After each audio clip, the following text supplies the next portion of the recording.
Ордабасы ауданында тағы да әкім ауысты. Бір жыл бұрын ғана қызметіне кіріскен Нұрбек Бақтыбайұлы өз өтінішімен лауазымынан кетіп, орнына ауданның төл перзенті Азат Оралбаев келді. Жылма-жыл әкім ауысуынан мезі болған халық жиында жаңа басшыға тұрақты жұмыс атқаруын өтінді. Тағайындауға келген облыс басшысы Ордабасының тумасы қызметке трамплин жасау үшін емес, бел шешіп келгенін айтып, су жаңа әкімге бірден тапсырмалар жүктеді.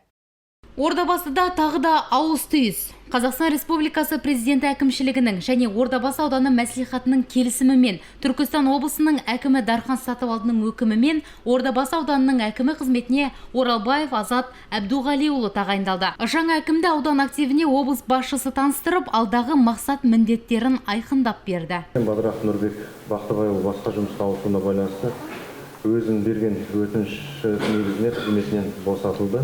Қолданыстағы заңнамаға сәйкес Қазақстан Республикасы президент әкімшілігі және Ордабасы ауданы мәслихатының келісімімен Оралбаев Азат Әбдуғалиұлы Ордабасы ауданы әкімі қызметіне тағайындалды. Бұл азаматты сіздер жақсы танисыздар. Ауданды бір жыл басқарып, өңірдің дамуына үлес қосқан Нұрбек Бақтыбайұлына облыс басшысы алғыс білдіріп, алдағы қызметіне сәттілік тіледі. Ел аузында әкім тұрақтамайтын аудан аталған Ордабасы ауданына басшылық ететін жаңа әкім Оралбаев соңғы 5 жылдықтағы тағайындалып жатқан 6-шы әкім. Басшылықтың жиі ауысуы ауданның экономикасына, әлеуметтік ахуалына біршама кері әсер еткен. Кемшіліктерді тізіп айтқан облыс басшысы жаңа әкімге үлкен сеніммен атқаруды қажет ететін бір қатар мәселелерді міндеттеді. Біріншіден, жалпы ішкі өнім өсімін жыл сайын 6%-дан төмен емес қамтамасыз ету керек. Тиісінше инфляцияны осы жылы 2 есеге төмендету. Ол үшін барлық резервтерді ескере отырып, ауданның экономикалық өсімін қамтамасыз ету бойынша нақты жоспар әзірлеуді тапсырамын. Екінші, агроөнеркәсіптік кешеннің тұрақты өсуін қамтамасыз ету керек. Аудан экономикасының басты саласы ауыл шаруашылығы бірқатар өзекті мәселелер бар. Былтырғы жылы ауыл шаруашылығы нақты көлем индексі 93% құрады. Ағын су жүйелерінің тозығы жеткен, қоқысқа толып қалған механикалық тазалық жұмыстары тиісті деңгейде жүргізілмеген.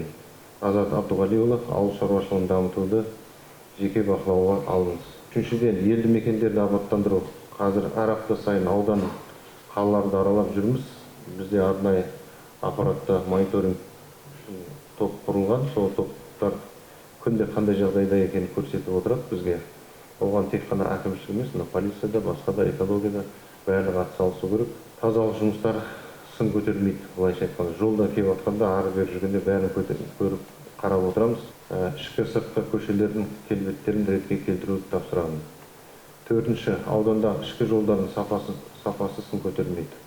Тұрғын үй коммуналдық шаруашылық саласында бірқатар қордаланған мәселелер бар.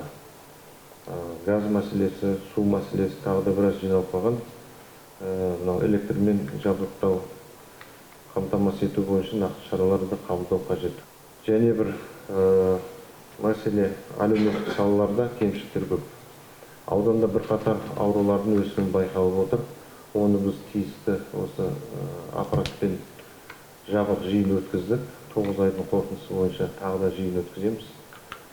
Барлық салалар бойынша, барлық көрсеткіштер бойынша, былайша айтқанда динамика оң көрсеткіш көрсету керек қой.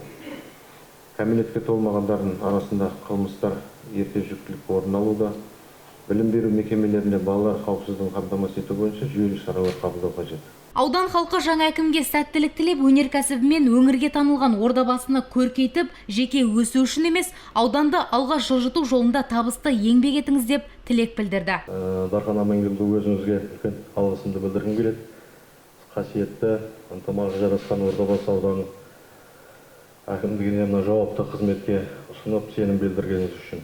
Алдағы уақытта осы Ордабасы ауданының туып өскен жеріміздің ары қарай дамытып, әлеуметтік экономикалық даму бағытындағы жұмыстарды, жаңа айтқан бүгінге дейінгі үлкен жобаларды, бастаған жобаларды ары қарай аяқтап, осы ауданның дамуына барынша бар күш-жігерімді салып жұмыс істеймін деп сіздерге сендіргім келеді. Еңбек жолын Батсу жауапкершілігі шектеулі серіктестігінің кадр бөлімінің меңгерушісі лауазымынан бастаған Азат Оралбаев кейіннен аудандық еңбек және халықты әлеуметтік қорғау бөлімі, Бадам ауылдық округінің әкімі, Ордабасы ауданы әкімдігінің аппарат басшысы. 2017 жылдан бастап аудан әкімінің орынбасары қызметін абыроймен атқарды. Ауданның төл перзенті Азат Оралбаев мансап жолын қумай, туған жерді түлетуге табанды әрі ұзақ жылдар еңбек етеді деп топшылап, жаңа қызметіне сәттілік тілейміз. Арайлы Мәпсағат, Нұрберік Тұрғын, Айғақ қоғамдық телеарнасының жаңалықтар қызметі.